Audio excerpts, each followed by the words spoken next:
Hi Aries! Welcome. So tingnan natin kung ano yung blessing na parating sa'yo ngayong Mayo. Give me the message for Aries. Ano yung blessing na parating para kay Aries ngayong Mayo?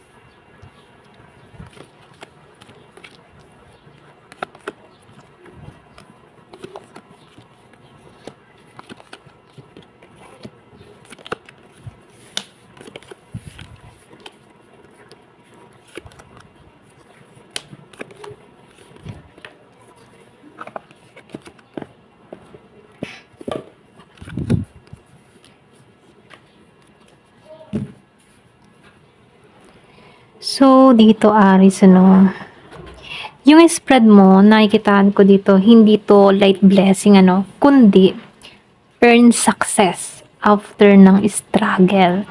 So, ibig sabihin, hindi to bigla ang swerte. Pinaghirapan mo talaga to. At ngayon, nagsisimula ng bumalik lahat ng mga para bang lahat ng hirap mo, bumabalik na yung swerte sa'yo. Okay? So, nakikitaan ko dito yung May from pagod, papunta ka sa stability, love, at abundance. At yun yung pinakamaganda sa'yo, Aries, Kasi dito, nakikitaan ko tong si 10 of Wands, 7 of Wands, at si 5 of Wands. So, ibig sabihin na, yan, pasensya na utal ako.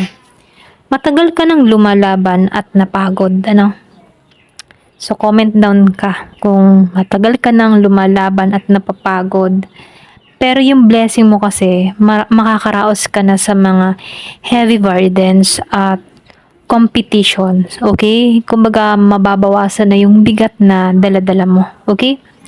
So, nakikitaan ko dito yung the world. Kumbaga, malaking completion to ha. So, ibig sabihin, yung bang tipo na may matatapos dito na cycle sa buhay mo. So, nakikitaan ko dito, pwedeng yung mga problema matatapos na, yung mga toxic sa paligid, yung mga toxic situation, or pwede ring long struggle, After nito, nakikitaan ko dito, bagong chapter na. So, ibig sabihin, kasi itong Hierophant at itong Empress dito, at Emperor dito, para bang blessing ka sa stability or sa structure, yung binuo mo, okay? So, nakikita ko dito, magkakaroon ka ng stable na trabaho, stable na income, kumbaga, ginabayan ka dito from the higher authority, okay? So, nakikitaan ko lang din dito, Pagdating naman sa relationship, meron lang ako nakikitang commitment, okay? So, meron pahiwatig na commitment dito. So, nakikitaan ko dito, yung iba sa inyo, dito sa The Devil, meron lang konting nakikitang temptation or attachment ka pa, pwedeng sa past connection, sa mga nangyari sa nakaraan. Pero yung blessing kasi dito, magiging aware ka or pwede rin makakawala ka na sa mga toxic pattern. Okay? Aware ka na dito. So, dito, lumabas si 2 of Cups dito. Then, itong si 3 of Cups dito. Ito yung malinaw, yung iba sa inyo, merong love na parating sa buhay mo. Yung malalim na love. Mutual connection to. Kumbaga, posible, merong reconciliation or new genuine partner yung parating sa buhay mo. Okay? Magdadala to ng kasiyahan sa'yo. Okay? Para bang magdadala to ng sobrang saya sa buhay mo. Ayan. Pasensya na utal ako, So, ito yung maganda dito, si Queen of Pentacles. At itong si Nine of Pentacles dito. Kasi, nakikitaan ko dito, ito yung pinakamalakas na mo. Yung bang tipo na breakthrough. Okay? So, meron financial, meron ditong, yung bang tipo na self-worth, glow up, ganyan. Magiging ano ka, stable ka sa pera. Yung iba sa inyo, mas magiging stable ka sa pera, magiging independent ka, mas aalagaan mo na yung sarili mo, physical, emotional. Yun yung mangyayari sa'yo dito, no? So, claim mo to. Ayan. Comment ka dyan sa baba. I claim this abundance. Okay?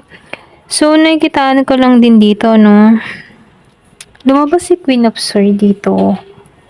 So, si Queen of Swords dito kasi, yung iba sa inyo, blessing na paparating sa'yo, yung clarity at yung boundaries, okay? So, ibig sabihin dito, hindi ka na basta-basta maluloko dito sa Queen of Swords. Matalino ka na, alam mo na yung ginagawa mo, ganyan. Para bang hindi ka na magpapaloko. Ganun yung aura mo. Then, sinabay nitong 8 of Pentacles dito. Yung iba sa inyo, tuloy-tuloy yung improvement na mangyayari sa'yo, ha? Yung skills mo, yung growth mo, then more income yung paparating and success. Okay? So, nakikitaan ko lang din dito sa The High Priestess. Yung intuition mo, sobrang lakas ngayong Mayo. Okay? Malakas yung intuition mo. Sa May, malakas yung pakaramdam mo. Kumbaga, makakaramdam ka agad kung tama ba o mali yung isang tao or isang sitwasyon. Okay? Yun yung magandang part sa'yo.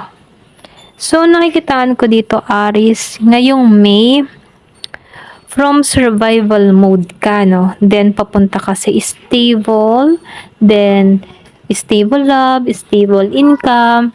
So, nakikitaan ko dito na magkakaroon ka ng abundant life. Okay? Yun yung pinakamagandang sign, ano? Matatapos na yung mabibigat na chapter mo, yung mga mabibigat na pinagdaanan mo. May darating o lalalim na yung relasyon patungo sa'yo. Okay? Kumbaga, aangat yung finance at self-worth mo dito. At yun yung pinakamagandang sign. Okay? So, magiging mas matatag ka, ha? At magiging kang maayos dito emotionally at mentally, okay? So, nakikitaan ko dito yung abundance ang paparating sa'yo. Okay?